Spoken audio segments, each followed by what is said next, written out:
কিস্তির জ্বালা দোকানদারি করতে পারি না। এর কথা কি বুঝছেন নি? এই কিস্তি লই আঙ্গ ভাই বন্ধু বেগুনের আয় খাওয়াইছি, খাওয়াই এগুনের গেঁড়ি হলা মড় হয়ে গেছে। কথা কি বুঝছেন নি? এখন আয় এমি দইন লাগে, এখন কি করিয়াম? কথা কি বুঝছেন নি? কিস্তির মধ্যে কিস্তি লই মাল আত্র উড়াইছি আর কথা কি বুঝছেন নি? আর আঙ্গ সুন্দর করে ভাই বন্ধু গেল আছে না, এগুনের বস হুন্ডের কাম টাম করে দি বস। ও মা তেন করে টিয়া খুঁজছে আর কাকে খোঁজন কা দিতাম না।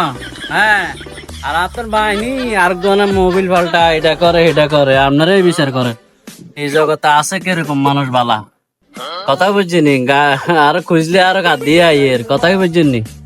আর অন কিস্তি জ্বালায় দৌড়ন লাগে। কথা কি বুঝছেন? দোয়ান তুই দৌড়ন লাগে। কথা কি বুঝছেন? আয় আর কি কইয়াম? কারা কারা দোকানদার এখন কিস্তির মধ্যে আছেন তারা কমেন্ট বক্সে লেখেন। আর ভাই বন্ধুরে খাওয়া এটাও গেঁড়ির হলা মোড়া করছে।